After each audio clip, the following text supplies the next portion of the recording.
कल की तरह से आज भी हम लोग क्या करने वाले हैं, सिर्फ रिपीट कर रहे हैं। क्या कर रहे हैं? दोहरा रहे हैं। अभी इसमें कुछ नया नहीं जोड़ा है मैंने, जो हम अब तक आपसे बात कर चुके हैं, जो ब्रीफिंग में हो चुका है, उसी को एक बार दोहरा रहे हैं, जिससे कि आप लोगों की याददाश्त पूरी ताज़ा हो जाए, या कोई डाउट है तो वो क्लियर हो जाए।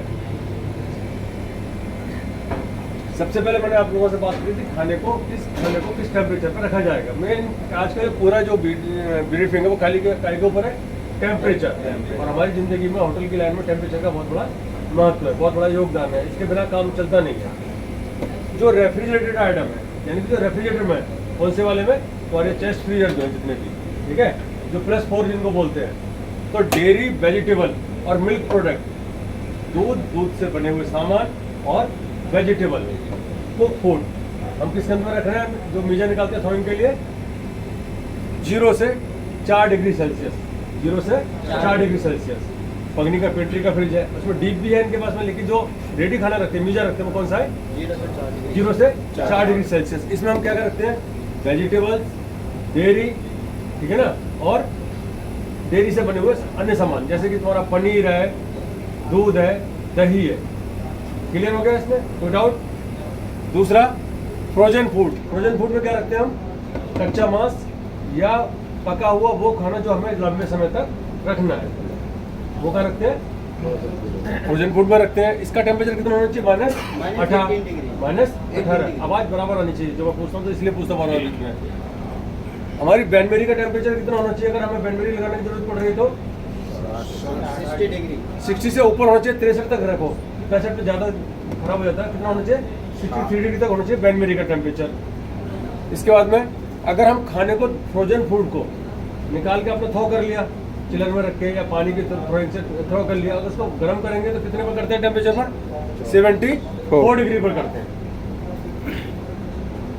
म्यूनिस के बारे में सोचो, म्यूनिस और कैन फूड, म्यूनिस और कैन फूड।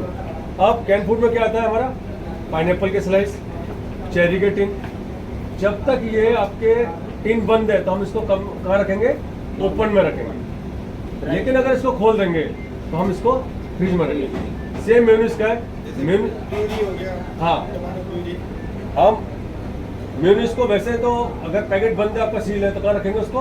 रूम टेम्परेचर पर, है ना, बाहर रखेंगे। और लेकिन अगर हमने उसका पैकेट खोल दिया तो हम उसको कहाँ रखेंगे?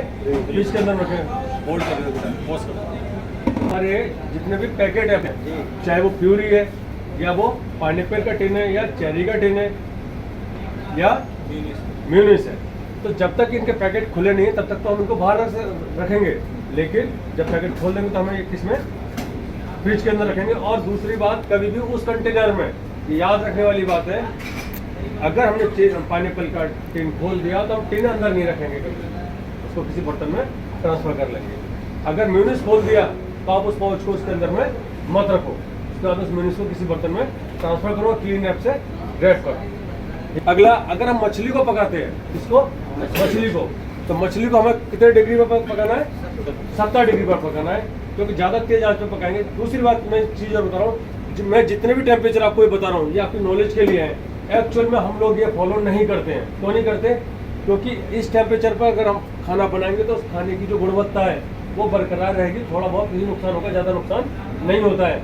लेकिन हम लोग जब हाई फ्लेम पर खाना बनाते हैं, तेज आंच पर खाना बनाते हैं, तो खाने की जो क्वालिटी वो क्या हो जाती है? डाउन हो जाती है। उसके काफ़ी सारी जो गुणवत्ता है वो खत्म हो जाती है। कई सारे विटामिन, कई सारे मिनरल, कई उपयोगी चीज़ जो है वो क्या हो जाती है? खत्म हो जाती है। तो ये मानक है, स्टैंडर्ड है ये, जो हम फूड सेफ्टी जो कहती है, वो कहती है कि इस टेम्परेचर पर खाना बनना चाहिए। लेकिन इस टेम्परेचर पर आप खाना बनाओगे तो थोड़ा ज़्यादा समय लगेगा बनाने में, उसको ज़्यादा समय लगता है। लेकिन हम लोग क्या करते हैं? तेज में पका देते हैं, जो गलत है तरीका। अगर हमारे पास टाइम है तो हमेशा स्लो फायर पर खाना पकना चाहिए, जो इसका स्टैंडर्ड टाइम है, ठीक है। तो मछली पकनी चाहिए कितने पर? 70 डिग्री पर। जितने भी मिन्स मीट है वो कितने पर पकनी चाहिए? 70 से 74 पर। वेजिटेबल्स कितने पर? वही 70 से 74, 75, ठीक है ना। फ्राई का टेम्परेचर मैंने आपको बताया था, फ्राई का टेम्परेचर कितना होना चाहिए? 170 होना चाहिए। दाल 120 की टेम्परेचर पर, जो प्रेशर है ना, जो इस प्रेशर पर हम खाना बनाते हैं उसका प्रेशर कितना होता है? 120 डिग्री सेल्सियस। तंदूर का टेम्परेचर हाफ डन के लिए मैंने आप लोगों को बताया था कितना होना चाहिए? जब भी हम चिकन को हाफ डन कर रहे हैं तो हमें कितने पर करेंगे 160 पर, उसका कलर चेंज नहीं होगा और वो हाफ डन हो जाएगा। लेकिन जब उसका फुल डन करेंगे तो कितना होना चाहिए 180 से 220 होना चाहिए, 180 से 220। और जो तंदूर का स्टैंडर्ड टेम्परेचर जो माना गया वो कितना माना गया 220 डिग्री सेल्सियस।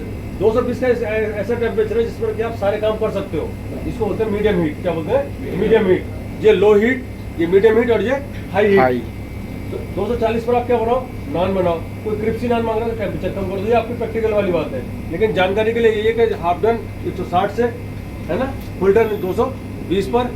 और सॉफ्ट रोटी, सॉफ्ट ब्रेड जो आपकी पफ है वो कितने पर? 240 पर। अगर हम गाजर को पकाएंगे 85 डिग्री पर, कितने पर? 85 डिग्री पर, तो उसमें पानी उबलेगा नहीं, आपका पानी उसमें उबलेगा नहीं।